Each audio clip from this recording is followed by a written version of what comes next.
La voix du littoral. Érosion côtière, inondation, pollution des côtes, des phénomènes qui dégradent nos côtes et menacent notre cadre de vie. Le programme de gestion du littoral ouest-africain WACA.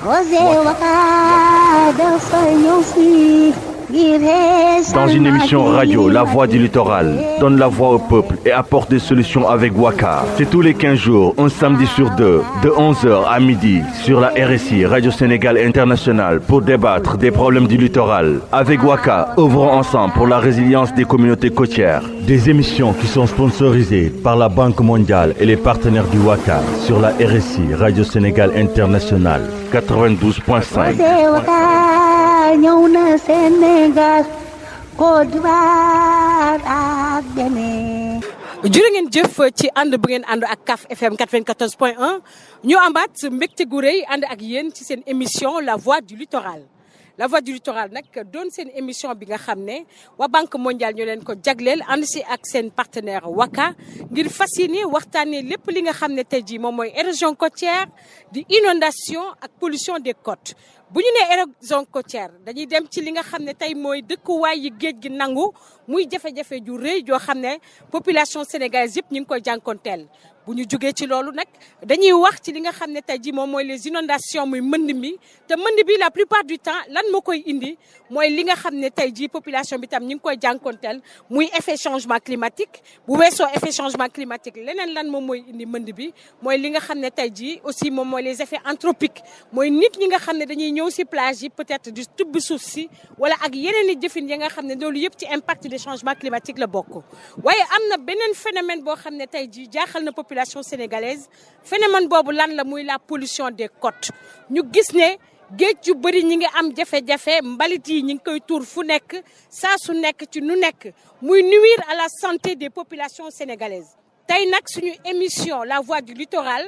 defee wuñ ko foofu sa RTS dañ ko délocaliser indi ko Kafountine fii ci CAF FM rawatina nag fi nga xam ne tey jii moom mooy plage yu Kafountine ngir ñu fas yéene waxtaanee comme thématique la pollution des côtes naka la ñuy mën a def ba am ci solution émission boobu nag ñi ngi ci ànd ak li nga xam ne tey jii moom mooy le projet WACA kon tey ki nga xam ne tey jii moom lañ fi fekk muy le président du quai de pêche de Kafountine dinañ waxtaan ak moom fas yéene waxtaan ak moom jafe-jafe yi nga xam ne tey jii la pollution des côtes mi ngi fii ñoom ñu ngi koy dund naka lañ koy dundee ak lan la ñu xalaat comme solution ba mën a tamit wàññi jafe-jafe googu monsieur le président ñu ngi lay nuyu te di la dalal jàmm nga wax ñu tur bi te wax ñu tamit situation pollution des côtes fii ci Kafountine naka nga koy dundee. maa ngi leen di sant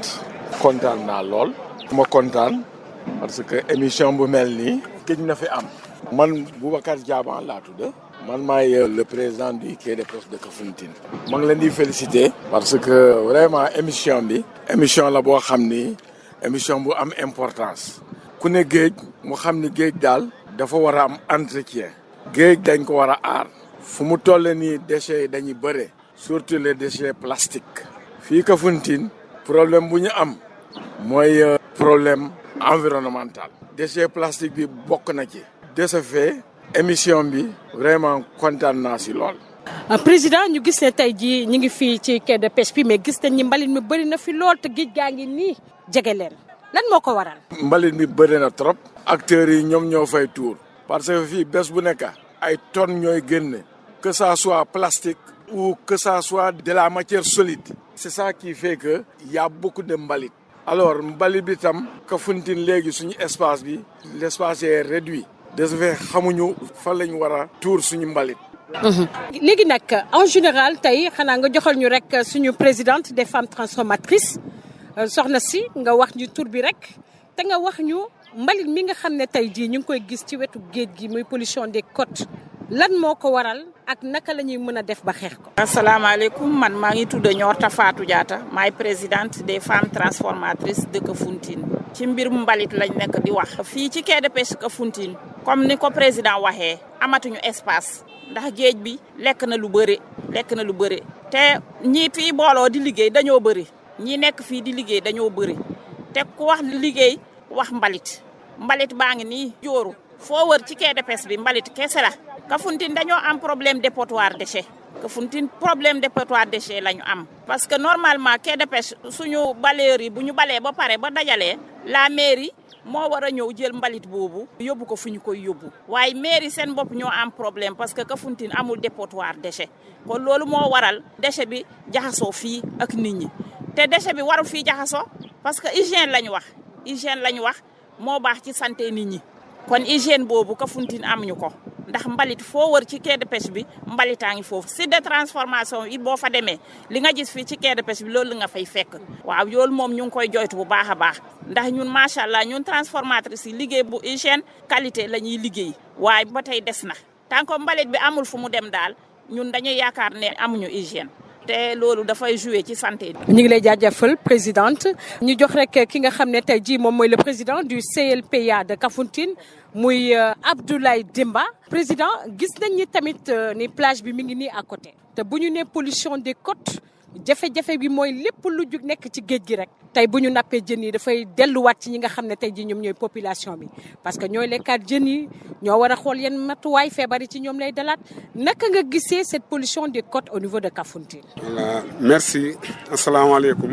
maa ngi nuyu ñëpp di sant ñëpp di jaajëfal ñëpp. Je me présente, je m'appelle Abdoulaye Demba, je suis le coordinateur du CLPA de Kafountine, en même temps coordinateur départemental des CLPA au niveau de Bignona. En ce qui concerne la pollution, ça c'est un fait récurrent ici au niveau du quai de pêche de Kafountine. Ça fait problème pour nous ici. Il y a le problème des déchets solides et des déchets plastiques. Et tout ça aussi, ça joue dans l'écosystème aquatique marin. Donc sur ce, en tant qu'acteur veillant et s'activant pour mieux booster la pêche, nous aurions préféré à ce que nous ayons de l'appui qui nous permettra aussi, minimum chaque mois, voilà, chaque 2 mois, de faire un nettoiement de fonds marins. Parce qu'au fait, aujourd'hui, le quai de pêche de Kafountine, il est confronté à 2 problèmes qui sont, 1, l'érosion côtière, qui est accompagnée, chapeautée par la pollution marine. Aujourd'hui, c'est des tonnes que vous voyez ici derrière. Mais où les amener? Pour moi, si le processus est déclenché, un processus d'appui, alors de matériaux, la solution sera vite trouvée. Parce que c'est ça qui peut aussi mettre en bon terme cette production. Je suis Kalama Karoninke. Fioy kiyo kile ni RTS nje bani kichan pampaka kichan pakal paka fo ni hembeti ni afia brum kichan aussi la voie du littoral en l'occurrence Sohna Mariam Beng angakia avec le projet Waka que kiyo kile ti communauté on a pratiquement ti quai de pêche de Kafountine pour katu kuba ku eti érosion côtière c'est-à-dire katika fank fiake fa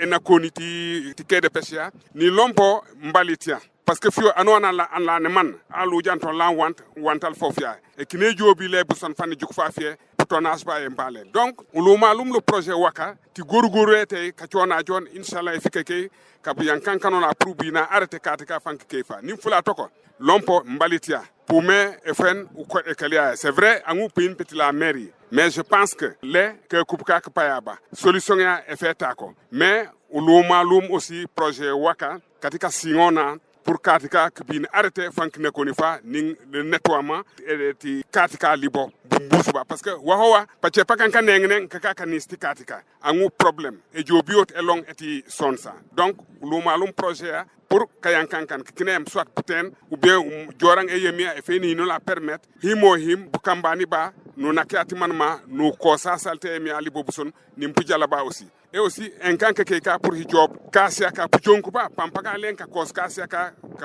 pour affaire de maçonnerie dans les maisons mais fioy alhamdulillah et you et fuleful donc et l'ompo le nettoiement du fond marin il faut que ubsi ngate yo. Je vous remercie président. Merci. keneen ki nga xam ne tamit dinañ fas yéene waxtaan ak moom muy mareyeur ñu gis ne tey jii pollution des côtes mi ngi indi jafe-jafe fii ci Kafountine lan moo ko waral ak naka la ñuy mën a def ba sensibiliser nit ñi ñu bàyyi xel li nga xam ne tey jii moom mooy mbalit yi ñuy sotti ci biir géej gi. présenté wul ba pare. asalaamaaleykum maa ngi tudd Laye Mbaye ancien mareyeur foog naa bokk naa ci mareyeur yi fi mag li may jëkkee di wax mooy doxub géej gi ni muy avancé sonal nañu parce que sonal na mool yi ba léeg-léeg dañuy indi seen gaal yi ba fii ñuy galaase kon dinañu sonal bu nu ñu dimbalee ba jëkk arrêté géej gi ba dox bi dootul am loolu moo ñu gën a sonal amatuñu fun aj gaal yi nangu na lépp fii yëpp boo demee ñu ngi aj gaal yi ci kaw premièrement géej gi ñu dimbali ñu dox bi arrêté loolu mooy suñ premièrement wax li ci des mbalit mi sonal nañu li ko wax nañ ko oto buy roñ mbalit dagg moo ko mën a jël danoo war a am oto bu ñu waree ñëw taxaw jël mbalit mi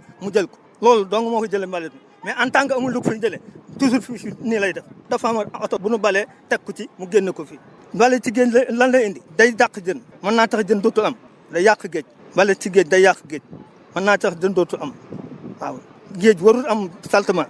ñu ngi lay jaajëfal bu baax keneen ki nga xam ne tamit moom femme transformatrice la ñu laaj ko rek moom naka la gisee li nga xam ne tey jii moom mooy pollution des côtes fii ci Kafountine ndax ñoom dañuy liggéey dañu war a sànni waasintóori jën yi dañu war a sànni li ñuy lakk yan jumtukaay la ñuy def fan lañ koy sànnee ak yan pexe la ñu xalaat ni tey buñ leen ko defaree ñoom it duñu am benn jafe-jafe ngir fu ñuy def seen i mbalit Sira ñu ngi lay déglu. salaamaaleykum mbooloo mi maa ngi nuyu kenn ku ne ci turam ak santam maa ngi tudd Siré Diaba transformatrice IFTK maa ngi wax si affaire transformatrice bi parce que bu ñu liggéeyee jën bu ñuy liggéey normalement dañu waroon am oto mbalit fu ñu war a def mbalit bi ma ñëwaat si karoninke alu pakanam copaninki can anwan ti ca coni hifinyo e hontin fiya burontu fo Dakar copaninki can anwan parce que ba himbab toni pempanu empatem poti kati o nyanya hita ko département pour la funu hin son sa soni ni hina po himbanu wasoko po espa parce que mbalit ya e mi ya feti kabi ka kenke e hinu tek dal ti katika ni pati kalo mulompo e buke hontin ni mahma me mankata mati katika fie nim pichala papi casba pour non pop na lompoti katika parce que sumpu wantol son parce que nim be ni anon poti katika lo boncu cuk fe ni i lir ne sok e kuno ni pour na lompoti mbalit ya eti muno katika yan kankanu li to ko ñi ngi lay jaajëfal bu baax Sira ki nga xam ne tey ji tamit ñi ngi ko fekk fii mu doon tamit kilifa bu mag di yëngu tamit ci wàllum napp mu ngi tudd Ndiaga Diop Ndiaga naka nga gisee pollution des côtes ak tam plage bi bu setee xam nga ñi ngi wax mbalit mi ñuy tuur ci biir géej gi mais mbalit mi ñuy sànni ci plage bi naka nga ko gisee yow tamit. asalaamaaleykum wa rahmatulahi taala wa barakaatuhu maa ngi leen di nuyu soxna Marème Mbengue di nuyu la voix littorale di rafetlu seen teewaay fii si Kafountine tax ñëw bi ngeen fi ñëw ci da ngeen di ñëw si temps bi nga xamante ne si ngeen fi war a ñëw. parce que Kafountine dafa nekk benn zone boo xamante ne si au niveau du Sénégal mën naa wax ne li jëm si wàllu pêche li fi des fi la ne te pour ñu sàmm ko foog ñu vigilant parce que pollution dafay impacté géej gi ndax li mu koy impacté mooy géej gi bu amee mbalit jën yi seen dëkkuwaay dootuñu ko gis dañuy préférer ñu déplacer dem si yeneen zone ndax mbalit loolu mooy monaayam si géej te mbalit mii nga gis nii si kaw sa bët moo ko gis mais mbalit mi ne si géej moom moo ko ëpp exemple boo doon toog si benn grand place toujours ñu fay sànni lu bon boo demee ba mënatoo noyyi xet googu da ngay déplacé wu uti beneen grand place mbalit bi noonu lay def si géej gi jën yi fii ñuy dëkk bu ñu demee ba gisatuñu seen bopp foofu dañoo préféré déplacé wu dem faneen mooy pollution bi nga xamante ne mooy ne si géej gi xam nga bu ñuy wax ay plongeurs sous-marins fond marin pour raxas nettoyer géej gi ni ko kaw gi soxlaa noonu la ko soxlaa avancée de la mer bi nag dafa sonal Kafountine actuellement parce que Kafountine amatul espace quai de pêche bi fi ne nii dafa ndaw mbalit mi dañu décidé woon amuñu si woon benn programme lu dul taal ko moom lañ décidé woon sax ne na woon dañ koy jéem a si semaine bii dañuy jéem a fexe taal mbalit mi parce que gis nañ ne du image bu rafet si quai de pêche de Kafountine ndax kan bu fi ñëwee yem si mbalit mi dafay découragé kon mbalit quai de pêche mbalit du palaasam quai de pêche kenn waru fa def mbalit quai de pêche laneen fa lañ fa war a installé lu dul mbalit parce que yow mi est-ce que mbalit place am la déedéet géej moo gën a soxlaa hygiène set géej ko gën a soxla parce que fii yaa ngi koy teg sa bët toujours di ko gis mais géej bu amee mbalit rek impacté géej non seulement nag ñu ngi kaas rareté poisson bi dara waralu ko lu dul pollution bi ne si géej muy mbalit mi nga fi xeer yi jën yi waroon dëkk yëpp mbalit mi fatt na ko te loolu defe naa ne bu ñu mënee am projet bu si mën a jàppale pêcheurs yi ak mareyeurs yeeg askanu Sénégal parce que jën bu deewee Kafountine fii ba fongali mi boo demee fekk ko fa kon ñëpp siy bénéficié wu buñ ko defaree askanu Sénégal lañ ko defaral ñu tàllal loxo nag ku mel ni yow Marème Mbengue ku mel ni sa projet bi lay gunge Waka bi lay gunge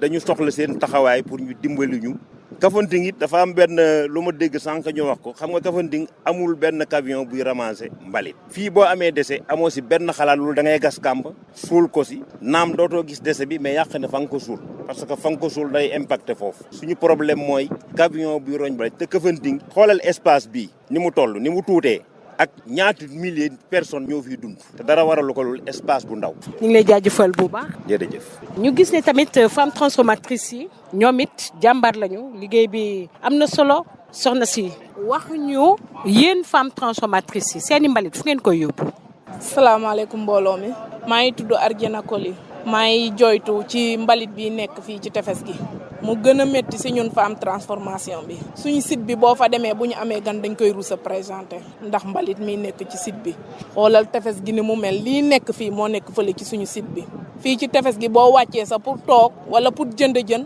day doon problème ci yow ndax doo am fooy sotti sa jën yi da ngay obligé jënd tuuti mu dem lii dafa ñaaw trop te ñu ngi ciy jooytu tamit ci waa mairie ñu jàppale ñu ni ñuy def ba mbalit bi jóge fii ñu nekk nii mbalit bi ñaaw na fi ñaaw boo xamante ni ki boo ñëwee ci suba si gaal yi bu ñuy teer nit ñi sax pour nga taxaw sa problème la surtout fooy toog gaal yi bu ñu teerandoo pour wàccee jën problème la géej gaa ngi ñuy jeexal mbalit baa gën a yàq géej gi ñu ngi ciy ñaan daal luñ ci mën a jàppale daal mu gën a am doole waaw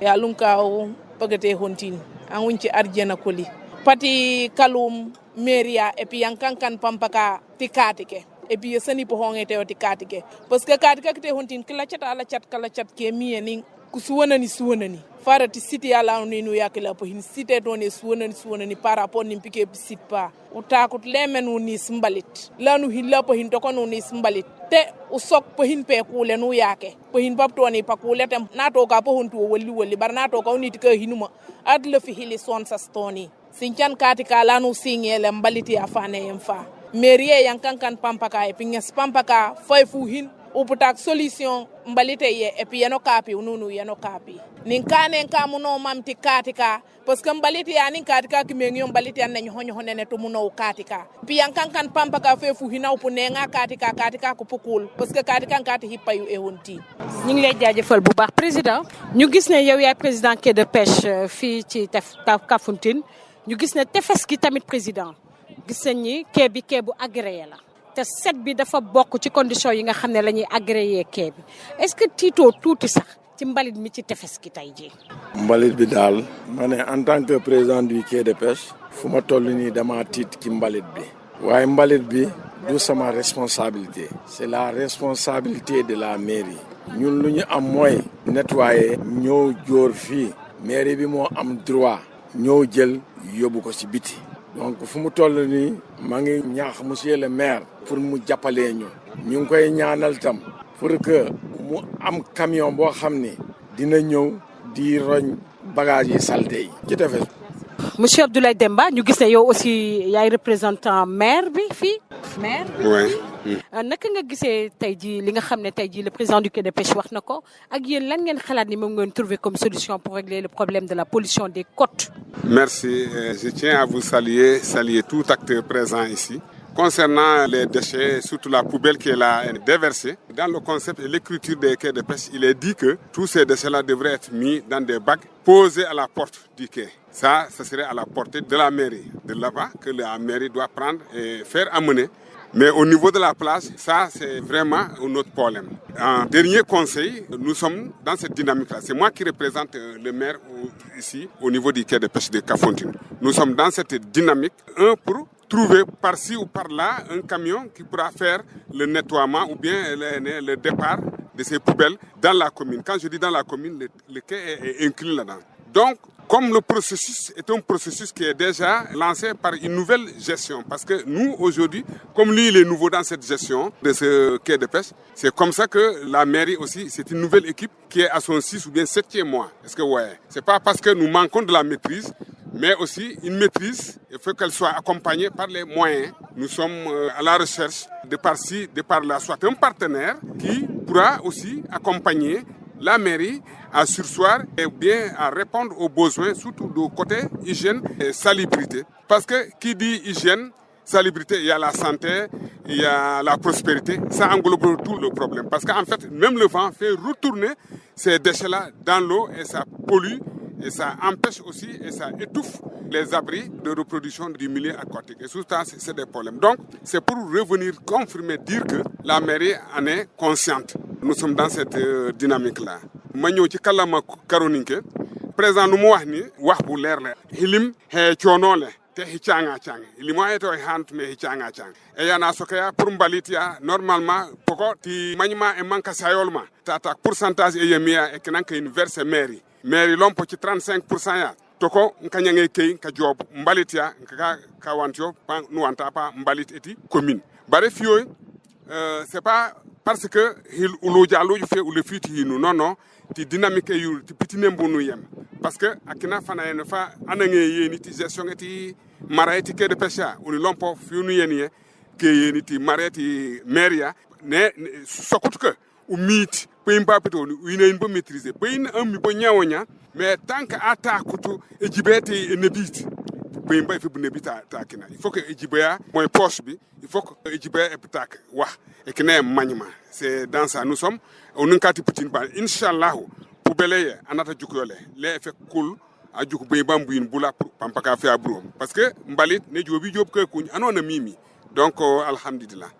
Et quelles sont vos attentes pour le projet Waka dans le cadre de la gestion de la pollution des côtes? Dans le cadre du projet Waka, d'abord, ils étaient là. Nous avions fait une parfaite approche au niveau de toute la bonne partie du littoral, ensemble avec les acteurs de la pêche, de la transformation et du mareyage. Ce qui a été retenu, c'est de lutter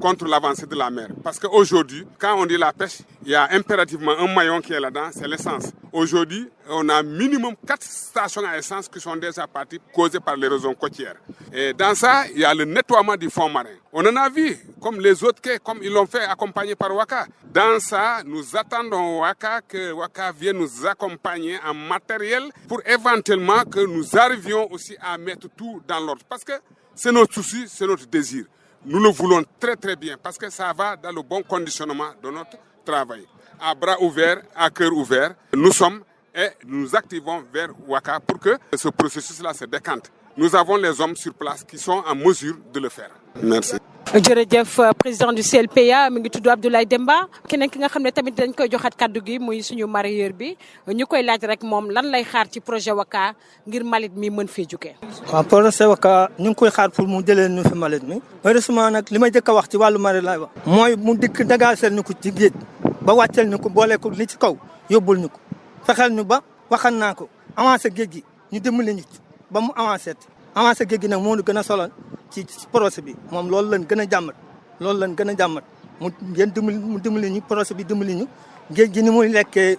dëkk bi ëpp na kii wax na ko léegi station yëpp daaneel na leen hôtel yi daaneel na yëpp amatul foon ak gaal wax naa ko nanu ñu dimbali defaral ñu loolu dégaaseel ñu mbalit mi. Siré mën nga ñu wax rek yow femme transformatrice nga te gis nañ ni mbalit saa su nekk yéen a ngi liggéey ak moom te jafe-jafe yi mooy ci tefes gi ngeen nekk ngeen wax ñu rek lan ngeen di xaar ci projet Waka ñu dimbali leen ba mbalit mi mën a jóge ci tefes gi. lu ñuy xaar si projet Waka xanaa ñi ñaan ne rek ñi jàppale ñu si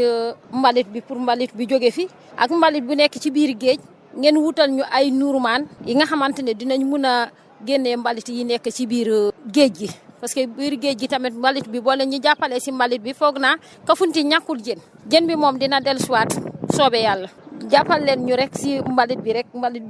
nekk ci kaw ak suñu site bi fale fu ñuy liggéey noonu foofu tamit dañuy am problème mbalit foog naa mbalit boobu tamit bu nekk fii nii ak bu nekk feenee foog naa boo leen ñu jàppalee moom xanaa yàlla rek moo leen di fay. keneen ki nga xam ne tamit dañuy dem ñu laaj ko rek moom lan lay xaar ci projet Waka ak tamit li nga xam ne tey ji mbalit mi ngi ci tefes gi naka la ñuy mën a def tamit ba mu génn fi définitivement nga wax ñu looy xaar Ndiaga Diop ci projet Waka bi. waa soxna Marème maa ngi lay jaajëfal di xaar ci projet Waka boo xamante ne mbalit mii si tefes gi bu ñu mënoon a jàppale si ay conteneurs yu vide yoo xamante ne dinañ ci mën a tuur mbalit mi bu ko defee maire bu ñëwee am accès si jël mbalit bi mais nii ñu koy tuure nii si tefes gi loolu nekkul lu gën bu ñu amoon ay conteneurs yoo xam ne dañ koy teg sax avant ngay dugg si quai de pêche bi ñu sensibiliser nit ñi ñuy tuuri mbalit bi si conteneurs yi parce que bu ñu amee habitude bi rek dootuñu fi tuur mbalit bi loolu moom maa ngi siy xaar projet Waka pour mu jàppale ñu si mbalit bi pour fu ñu ko def parce que loolu mooy gën a nekk suñu problème.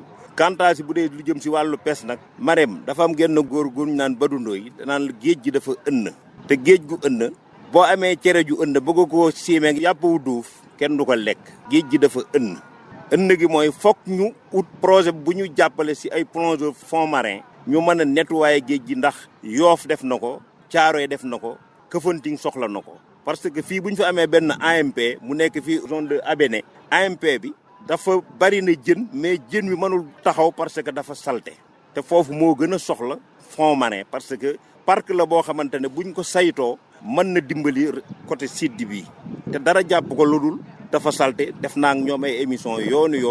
expliquer leen lan moo indi rareté poisson bi fii si côté bi parce que géej gi dañ ko war a nettoyer comme ni ñuy nettoyer suñu biir kër yi. yéen a ngi ci quai bi présidente si seen site transformation doon femme transformatrice li ñuy laajte rek mooy yéen seen mbalit yi tey ji fan ngeen koy tuur yéen fan.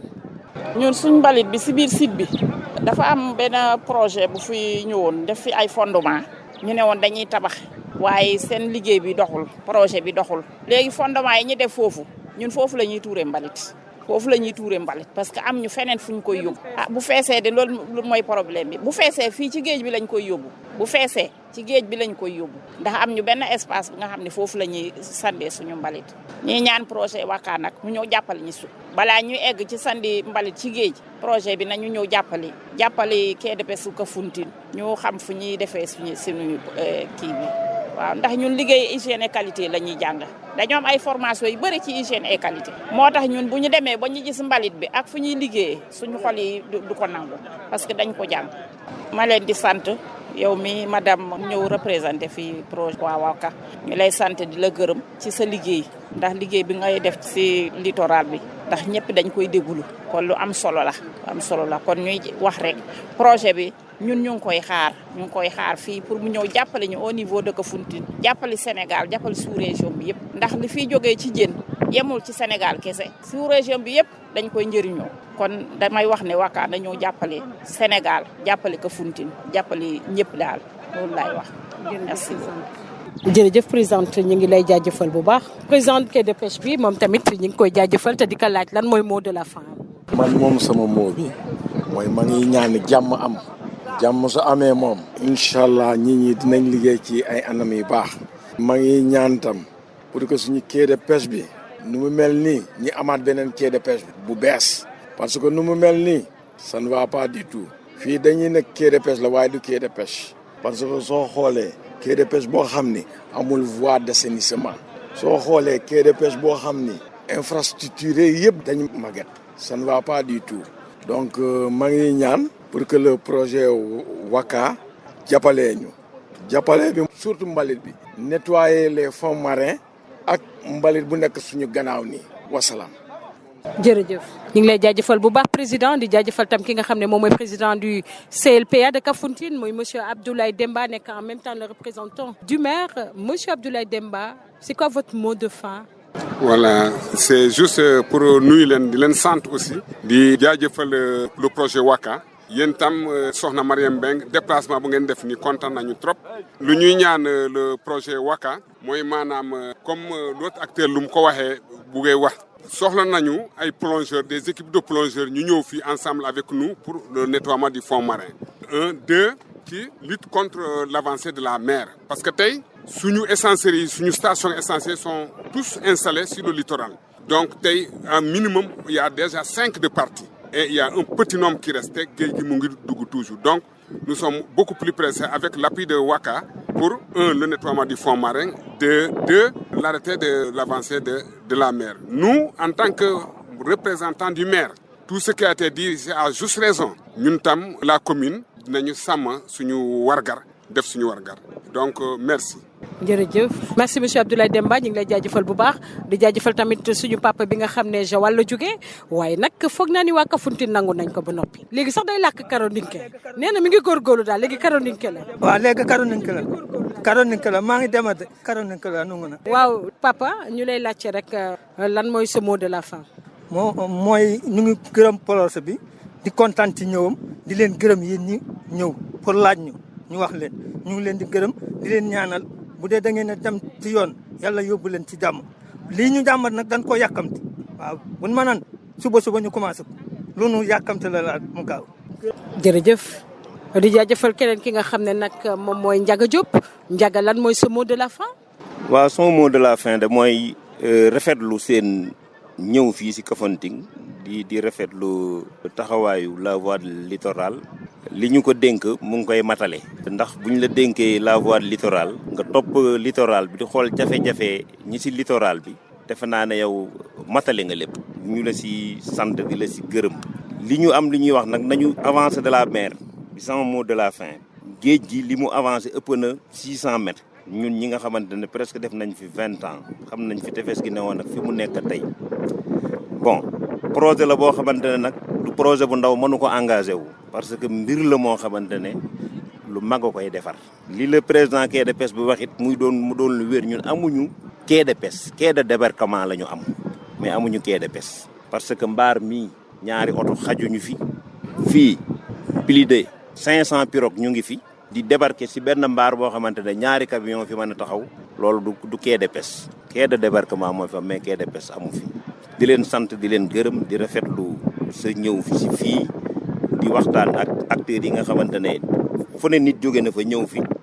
ndax li ma la wax rek Kafountine fi mu ne moo des ci Sénégal te lu jëm ci wàllu pêche kon nañu ko sàmm ak nu ñu ko mën a sàmme nañu ko sàmm ndax bu ñu fi jógee Guinée Bissau lañ jëm jërëjëf. jërë ngeen jëf ñu ngi jaajëfal képp ki nga xam ne tey jii bokkaloon na ñun émission bi nga xam ne dañ ko délocalisé ñëw ba Kafountine di ko fas yéene jàllale ci CAF FM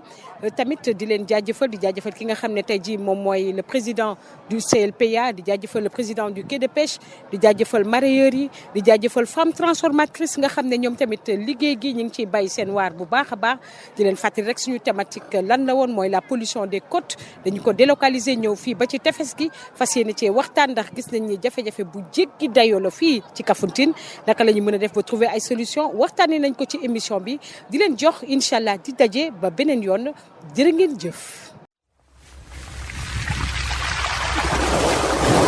La voie du littoral. La voie du littoral. La voie du littoral. Érosion côtière, inondations, pollution des côtes, des phénomènes qui dégradent nos côtes et menacent notre cadre de vie. Le programme de gestion du littoral ouest-africain WACA. Dans une émission radio, La Voix du Littoral donne la voix au peuple et apporte des solutions avec WACA. C'est tous les 15 jours, un samedi sur deux, de 11h à midi, sur la RSI, Radio Sénégal International, pour débattre des problèmes du littoral. Avec WACA, œuvrons ensemble pour la résilience des communautés côtières. Des émissions qui sont sponsorisées par la Banque mondiale et les partenaires du WACA sur la RSI, Radio Sénégal International, 92.5. ñëw na Sénégal Côte d'Ivoire ak Bénin